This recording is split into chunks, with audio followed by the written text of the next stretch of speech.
Welcome to the English Homemaker podcast, a podcast where we discuss all things home. A realistic but fresh view of homemaking from the suburbs of the south of England. I'm your host, Alissa Evelyn. Welcome to episode 17 of the English Homemaker. Hello everybody, how are you today? I hope you are having a great day, a great week, and just a great season in general. I have lots to share with you today. This is a bit of a catch-up episode because I haven't done one in a couple of months, and it really is good to be sat here at the microphone chatting with you again. So since the last time we spoke, I've had pneumonia, I've been to Sweden, we've had Easter, and I probably don't need to go into too much depth. If you've had pneumonia, you know that it's rubbish. I've still got some lingering chest pains, and it took a bit of a toll because it was during our trip to Sweden, which really sucked. I wish we were rich enough to just have cancelled the trip and rearranged it for when I was feeling well, but it was still so nice to just hang out and be nourished and fed and spend time with my brother and sister-in-law and their gorgeous children and all of the animals. It was really, really nice to be in Sweden as well, with all of its just beauty and fresh air and its sauna. I really enjoyed that. We had a sauna in the place we were staying, and so I did 3 saunas when we were there, and it was just gorgeous. I wish we had a sauna in our house. Maybe one day we will.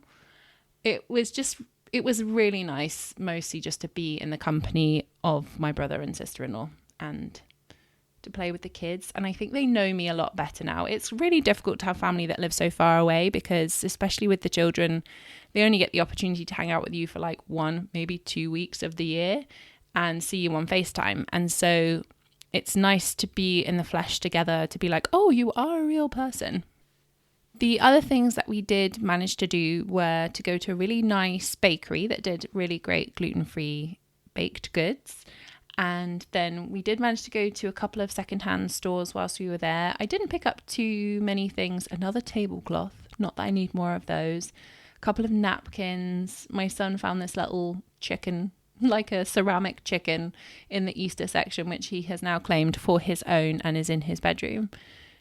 I also found these little prints, like vintage prints of birds that were framed in a lovely little wooden frame. They're not on the wall yet, but they are sitting, waiting patiently for me to figure out where they should go.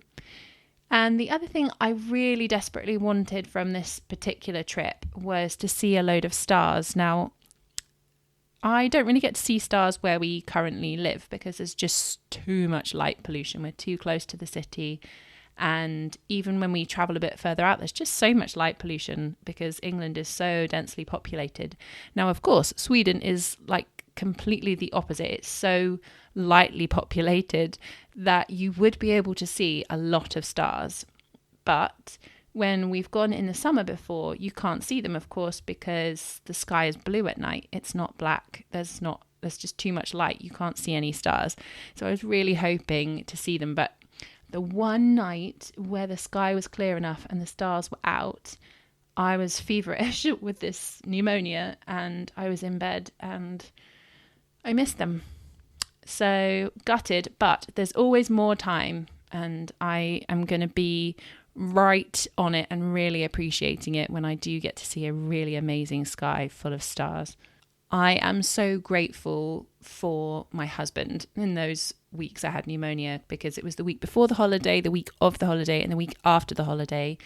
He was looking after everything, literally everything. And I'm just super duper grateful. I think I finally kind of came to about 5 days after we got back from our trip, once I'd had almost the whole course of antibiotics that I was given.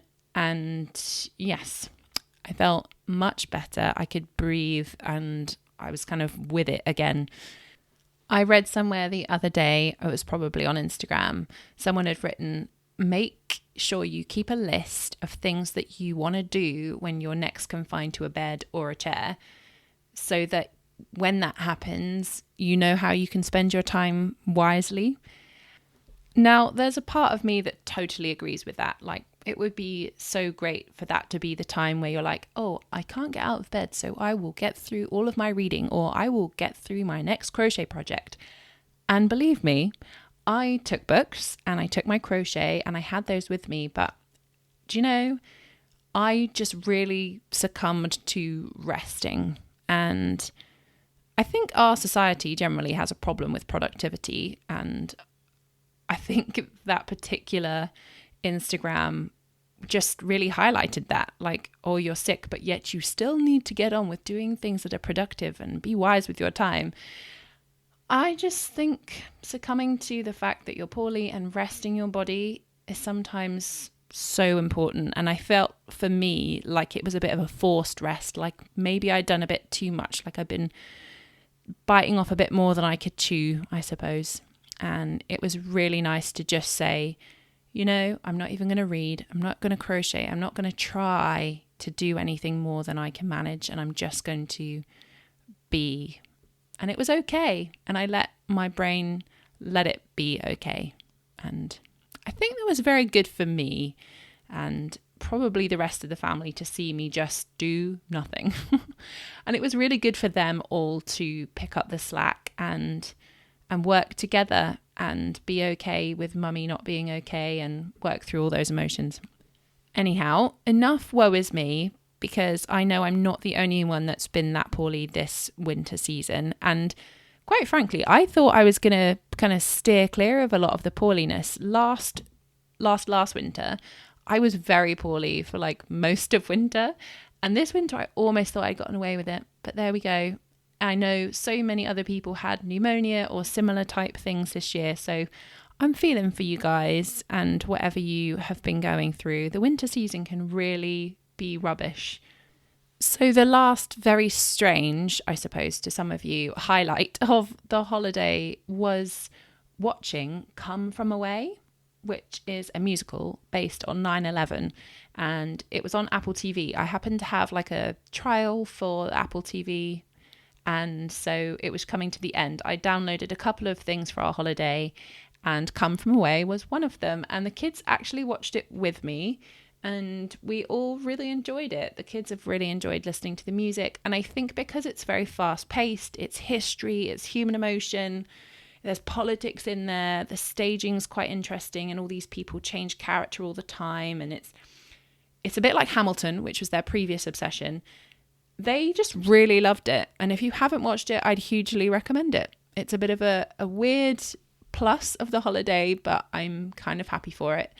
It's just about appropriate, I think, for little kids. There's a lot of things they didn't get yet. And of course, I tried to explain 9/11 to my 8-year-old son in a way that he would understand. I think there was some kind of CBBC news round kind of thing to help explain it on YouTube. But that's a tricky thing to explain. Anyway, and also explained it when we got home, obviously, because you don't want him to learn about planes crashing into buildings just before he's about to get on one. Anyway, I would really recommend that. The kids have really enjoyed musicals ever since we went to like a Christmas show last December, and then they were like, hey, this is cool, even if it's just because the stage is moving or the music is fast, and they love the challenge of learning some of the words. Anyway, so now it's spring. It's spring, guys. This is the best thing ever. I am loving my garden at the minute. It looks so beautiful. I have actively tried to bring colour to my late winter, early spring garden, and it looks so gorgeous out there. We've had the hellebores, the daffodils, the muscari, there's now tulips, there's even honesty is flowering all beautiful and purple. There's some kind of clematis that's purpley blue at the back of the garden. It looks so stunning. And shall I tell you my very clever method of making sure there was colour in my garden?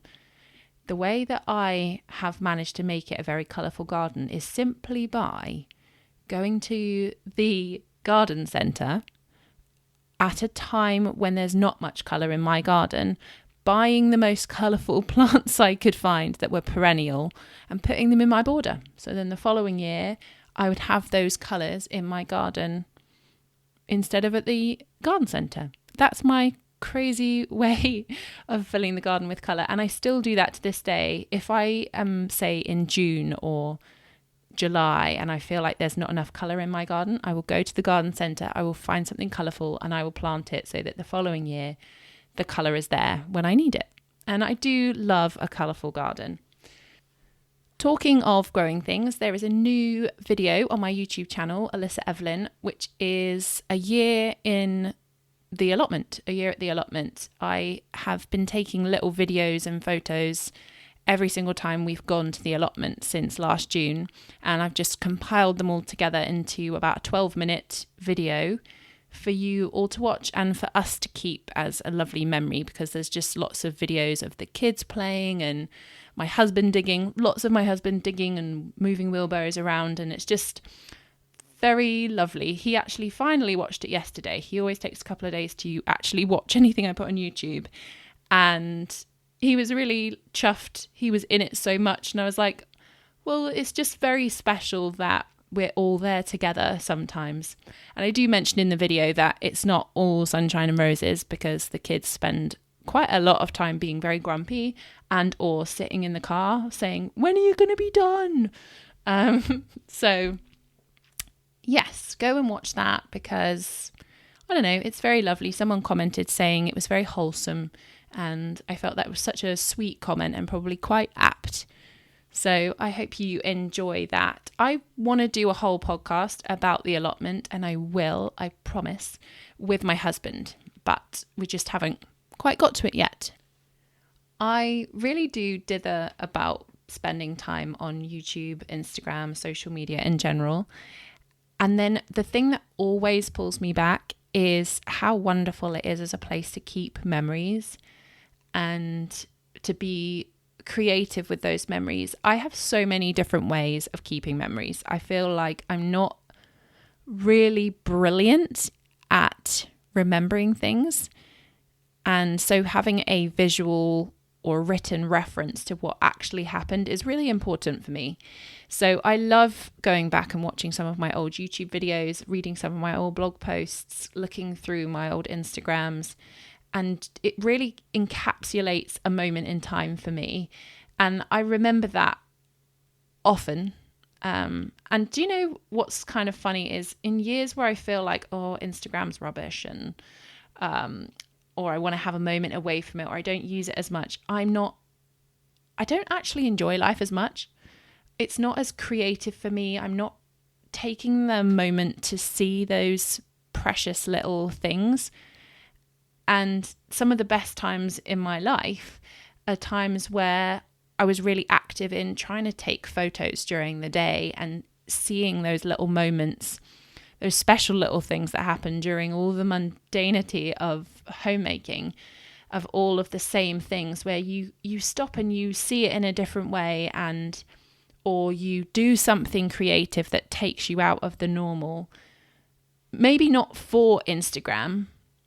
I don't want to make it sound like I would do extra creative things for Instagram. Maybe sometimes I would, and maybe that wouldn't be a bad thing.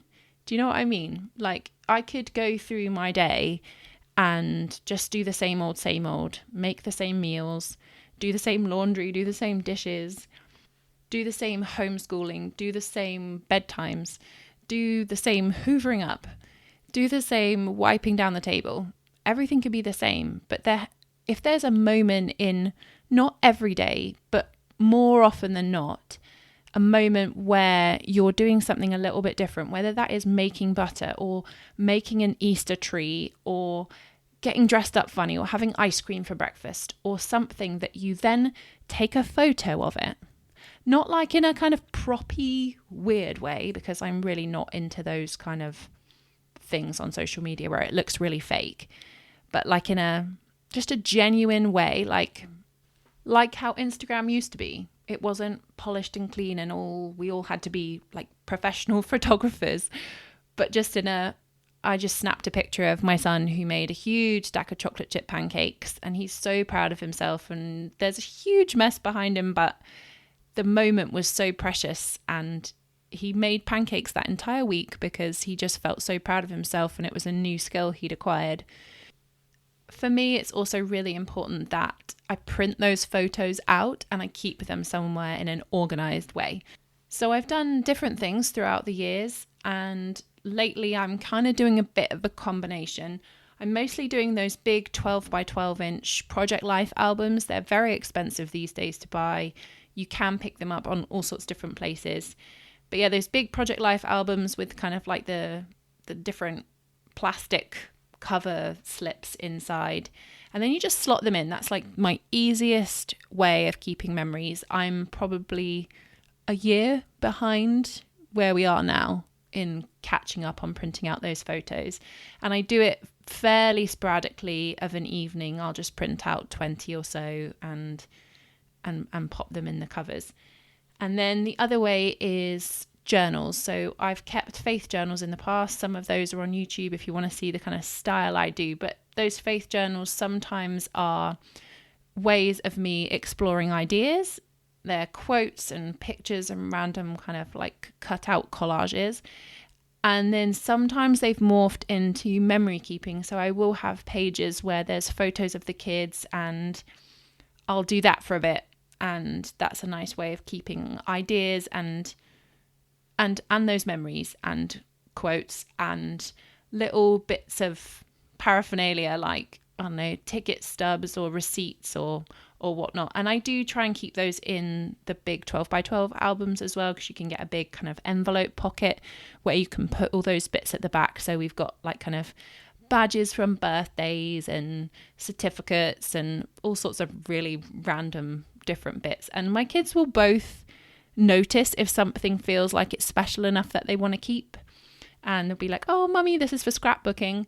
So I love keeping memories in that way. I'd love to hear how you keep your memories and whether you do print things out. I know lots of people will kind of do a digital print out into a book. So you can get different companies to print out your photos into books for each year or for each child, or there's lots of different ways of doing it. But I don't feel like, not like my photos aren't worthy, but like I want to keep so many photos that actually I need a different way of doing it. And I think I've mentioned in previous podcasts that we have like an HP instant ink subscription. So it keeps the costs down and I get my photo paper that's like 6x4 on a subscribe and save from Amazon. So it kind of works out as not feeling too expensive. It's probably £10 to £15 a month to keep printing those photos and keep those memories alive. And I love that. I have been scrapbooking since forever ago, and I've got a big scrapbook of my big trip around the world when I was about 22. I've got one of our wedding, and then it basically sort of my big Project Life ones start after that from when our son is born, and hopefully we'll keep going for as long as I can remember, manage, physically capable of doing so. I think if one of the homemakers' jobs is to create an environment where people feel special and warm, that actually some of those photos and memories are a really important part of all of that. And it's really nice sometimes just to sit down, and the kids, especially my son now who's 8, he loves hearing stories from when he was a kid, funny stories of when he was a baby. It makes him feel really special and valued, and it's really important to me to have those photos as prompts and a way of us talking about those things. For me, it's a little bit chicken and egg. Like, if I'm taking photos or actively trying to take photos of a time in my life, it becomes special because of the memories I made because I was actively trying to do something different. And then other times you're kind of just experiencing life and taking photos of things you are already doing. Does that make sense? But I love that we have the ability to be the creators and to make something more special out of the day. I was listening to a lady called Lucy Aitkenread, who is an unschooler. She talks a lot about homeschooling. She was talking about endorphins in this kind of bit on her Instagram, and I found it fascinating. I'd never really thought about endorphins before, and she said there's this thing called the 15-second rule, that if you really want to remember something, you have to actively look at it for 15 seconds to really get it into those kind of like happiness memory banks, I suppose. At least that's the way I took it from what she said. And I have remembered that. So like I will walk into a room and I'll see my children playing really nicely, and I just will stare at them for 15 seconds and let all that happiness just kind of flood my body and feel really great, and then maybe take a picture of it as well so I remember it. But I love the 15-second rule. I wonder if you guys apply that in your lives as well, like really just absorbing those moments of joy and happiness in a way that really just makes your body more full of those happy things, rather than ruminating, I guess, and moaning on like the stuff that isn't quite as good, which we could spend more time doing. But I love that idea of spending really just 15 seconds, which feels like quite a long time when you're lingering in a moment. I feel for sure I want to learn more about endorphins and how we can kind of make our happy hormones work better. I feel like I've been quite conscious of my happy hormones this year, because most winters I suffer from SAD, and I've had a couple of moments of it and then realised that I could take control and go for a walk in the sunshine, that would give me some happy hormones, that I could do some exercise that got my heart racing, that got me sweating, that would give me some happy hormones, and that I could actively participate in creating something or spending time with other humans, and those would all give me happy hormones. And just realizing that I am in charge of those and I can actively participate in making sure that I'm happy and not giving in to just like, I don't know, sitting and moping. And I know not for everyone it's not going to be that easy, and SAD is a real thing and everyone feels things on different levels and is at a different stage in their life. But for me, I felt like I needed to take charge in some way. So exercise, happy things, all good. As you all probably know by now, I've been reading the book called Aggressively Happy by Joy Marie Clarkson, and I'm nearing the end of it, and I've been taking it in very small little bite-sized pieces at the end of almost every day. It's a really happy book to end the day with and always gets my brain in the right place. And there's a chapter called Be Like Mr. Collins, which made me giggle the second I read it, because I thought, who wants to be more like Mr. Collins? But she does break it down.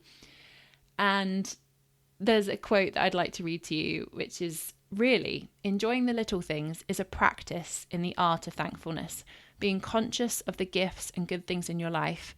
Thankfulness is not just something you feel, it's something you practice, which in turn shapes the way you think and feel about life. And it's so true, and I'd like to express that more and more to everyone around me and my children, that it's a practice. You have to practice seeing things with a new eye. And I vividly remember at the beginning of COVID, and some of you might remember this as well, I really wanted to like flood my Instagram with beautiful natural things. And every time we went on one of our like daily walks that we were allowed to do as a family, I would take a photo of a flower or take a video of the way the tree was moving and just really see those little things, because we had to at that time. And I think I've kind of remembered to do that sometimes, and the best times in my life are when I'm doing just that thing. I am happiest most when I see those really tiny details around me, where I make a bit more of an effort sometimes, whether that's just to get out the house or go see something slightly different, but also when I am present enough, without sounding too cliche, to spot and spend that 15 seconds watching the butterfly dancing in the garden, watching the washing blow in the wind outside, watching my child paint a picture, watching my son enjoy flying a plane on his computer with a big smile on his face, and watching my children play outside on their scooters, watching my husband digging at the allotment. All those 15 seconds, the more time I have in my life where I'm really enjoying those 15 seconds of things, the better my life is. And I just want to share that with you today, because I feel like it's so small, but I think it's huge. I think it's so, so major. Let me read one last quote from this particular chapter in the book. To live a quiet life of contentment where your goal is stability and not eternal accumulation is a radical thing in this insatiable world of ours. When your aim is a quiet life, ambition becomes the friend of contentment and not the foe. If greater achievements come your way, relish them, but do not tie your happiness to that star. I cannot help but think what a gentler and more life-giving world it would be if we bent our ambition toward the goal of a quiet life. We would be less lonely because we would have valued family, community, and home more than the endless ascent of a career ladder that leads nowhere. Our world will groan less under the weight of unfettered and irresponsible consumption because we would value sustainability and self-sufficiency. We would feel less restless because we would be satisfied that our quiet life was good and enough. We'd be happier because we'd have the satisfaction of achieving a life that provides sustenance to ourselves and others, which adds and does not detract from the stability of the world. Oh, I love reading this book, and you know how many times I've reread and then read out loud to my husband bits from this book. I'd hugely recommend it. I will make sure it's linked in the show notes. So we have had a really great Easter week, actually, and I wanted to share some of our traditions with you, some of the things that have been going on in the last week, and mostly talk about food because you guys know I'm pretty much obsessed with food, and food is a huge part of any kind of celebration. So as a family, we've needed, I'm not sure needed is actually the word, but we have anyway, actively tried to make some new family traditions. I think I worked out that I didn't love the tradition of just eat a lot of chocolate as a tradition at Easter time, and that I wanted more markers throughout the Easter week of things that were important to me and our family. So I don't know how many years ago now, maybe 4 or 5 years ago, we started a new tradition, which was to have what we call a Jesus meal, which is basically a Passover meal that we have on the Thursday of Easter, and we share delicious food together. It's a huge platter full of feta cheese, salmon, capers, cucumbers, tomatoes, lemons. I don't know, we've had grated carrot. We always have boiled eggs, a variety of different things. It's very, very easy to accomplish. Looks very lovely, easy for everyone to eat. I think we had it with some flatbread and some tapenade, and just sort of the kids always help cut something and arrange it all so it looks all pretty. And so we have that on the Thursday. And in all honesty, it was a bit of a bust this year, not because it wasn't delicious and it wasn't lovely, but because my daughter was in a bit of a mood. Most of Easter, I don't know if she was tired, fighting something off. It's just a particular phase she's going through. But anyway, I want to be honest about that. I made this gorgeous meal multiple times over Easter, probably tired myself out a little bit with doing these things, and she just didn't appreciate it. So I just want to say that just for all of the rest of you out there who don't bother to do things because they know it's not going to be taken well. I still bothered, and I kept bothering because it was important to me. And I'm sure I've mentioned that in so many podcast episodes. Don't not do things because you know your kids aren't going to appreciate them. Just do them anyway and make sure you take the time to appreciate it. And I think the way that we work it is if they're in a funky kind of a mood, they're welcome to sit at the table quietly, or they're welcome to get down and go and read upstairs or go and do their own thing, but that everyone else really wants to sit at the table and enjoy it, and that shouldn't be disturbed.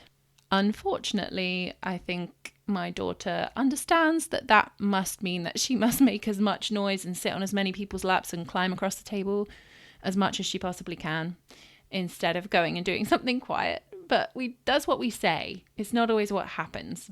Just want to give you guys a little glimpse of reality there. Anyway, so we do this lovely meal. I went and got some organic, natural wine with no sulfates that I was really excited to drink. And we had that with flatbread that was gluten-free and all of those delicious things. And it was really, really delicious meal.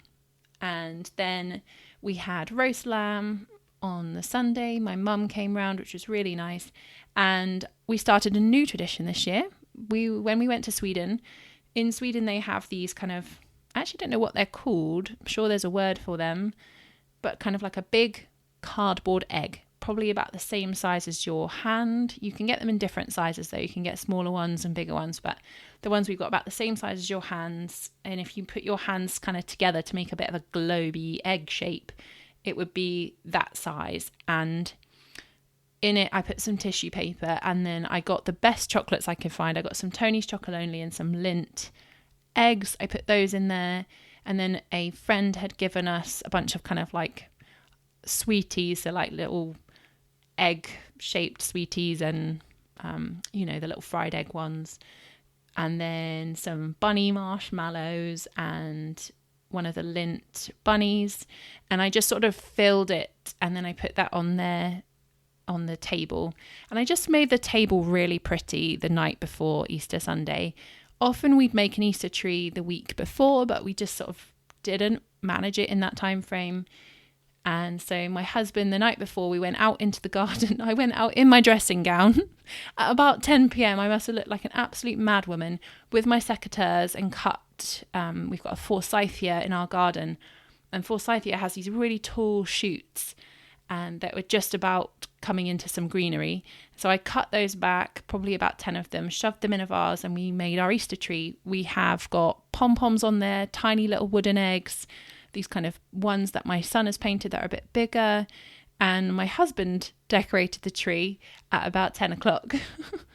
And then we put out our Grimm's ring and put all the like different cute fairies and little wooden decorations and some candles.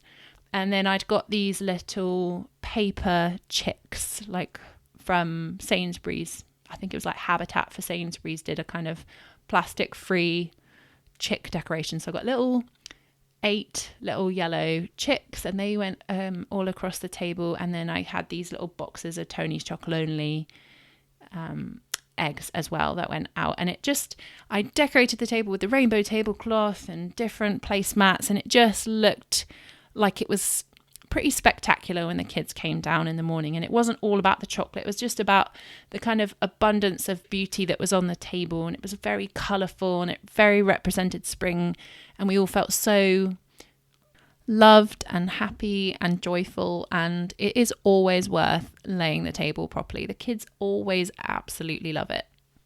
So the thing about the Easter week was that it needed a fair amount of planning. So I did a proper meal plan for the first time in ages, partly because I hadn't been cooking the entire 3 weeks I had pneumonia. And so it was just nice to come back to actually making food properly, thinking about it, dreaming about it, enjoying it as well, like actually enjoying eating enough of an actual meal, because I didn't eat brilliantly the whole time I had pneumonia. So it was just nice to want to eat food and to want to cook the food, and it's such a pleasure and joy of mine to make good food. Anyway, the point here is meal plans are wonderful, and the weeks always go well when there's an actual meal plan. Now, I know if you've never made a meal plan, please promise me that you will just do it, even if it's for a week, and see if your life is improved. Just try it. Just try it. And for those of you that haven't made a meal plan in ages, but you know that it's a good idea, then go for it. I think it's so important to do it, especially on weeks that are quite busy and or a bit different or have special foods in them, like Easter. So that whole week I'd done a great meal plan, and I thought through all of the different ins and the outs, all of the meals, the snacks and everything. And it was the official week of amazing food. We had souvlaki with tzatziki one night. I think I was feeling very inspired by the Jesus meal to have more Greek food. And then I made homemade burgers with homemade gluten-free sourdough buns. And everyone was like, what is this? But the burgers were so fat, though, that people couldn't actually manage to eat them in quite the format that you're supposed to. It was too thick. We made butter. I went to our actual Sainsbury's. I usually do like an online shop and don't really go in the store, but I went in the store because I felt like it. I went on, I think, like the Sunday before, and I saw they had organic cream. They never have organic cream. And so I got organic cream, and we got out our butter churner thing from Kilner, and we made a couple of batches of butter. It does work out slightly cheaper, but only slightly. And it's so much fun to watch that cream turn into butter. And then we froze what we had left because there was a lot. I did the maths. I actually sat and did the maths, and it worked out that I think 300 mils of organic cream was like £1.50. So if I used 600, that was £3, and it made like 350 grams of butter. And I would normally pay something like £3, or like maybe £3 for 250 grams.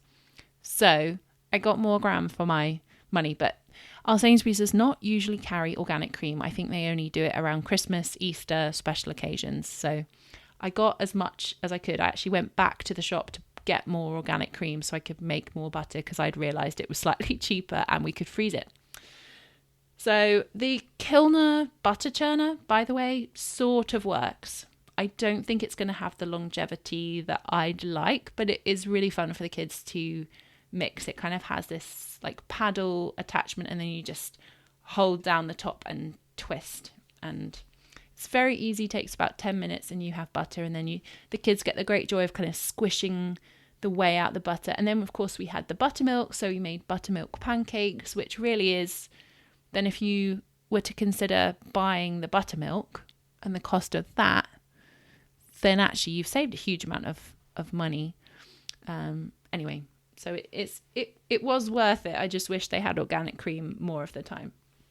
I went and I made granola, or my homemade granola, my homemade yogurt, more bread, just all of the things, and it was just luscious, and it felt abundant and beautiful, and it was so nice to be in the kitchen.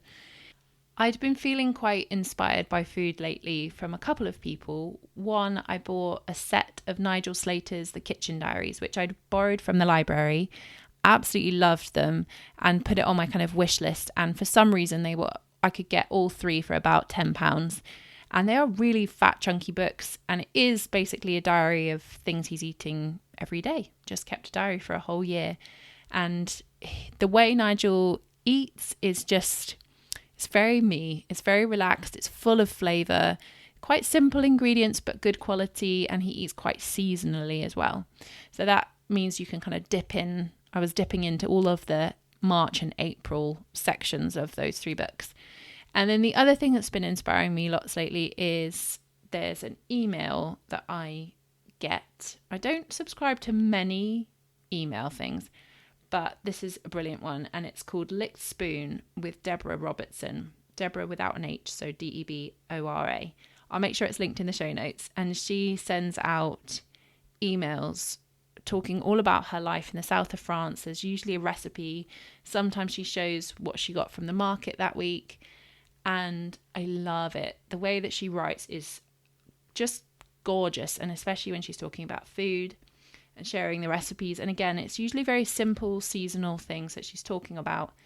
I don't pay for the subscription, but you can get a subscription, so you always get the full email. But there's usually quite a lot in the free email as it is.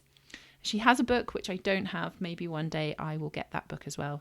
But it is such a lovely email to receive, and it always gives me lots of inspiration. The other thing I've been loving is Kuro Live from Hokkaido, which is, I'll leave in the show notes as well, is a YouTube channel which is cooking in Hokkaido, which is the northernmost island of Japan's islands. And there's just a family that live there, and I think it's the son takes videos of the mother and the grandmother cooking and gardening, and the recipes, again, they're very simple, but it's just a slightly different way of approaching it. And I think a lot of the recipes in the previous week, as I was kind of recovering from my pneumonia, we were having miso soup almost every single day, and the kids adore miso soup. So much so, actually, that on the way back from Sweden, there's about three places to eat in the airport. One of them is a burger place, one of them is a coffee place, and then just around the corner in Gothenburg, Landvetter Airport, is a sushi place. And that's where we stopped. And my son ate a whole plate of sushi. My daughter ate half of it, put half in a box, and ate it half an hour later on the plane. They both loved it. Favorite is the raw tuna. We all love raw tuna. It's my dad's like favorite food ever.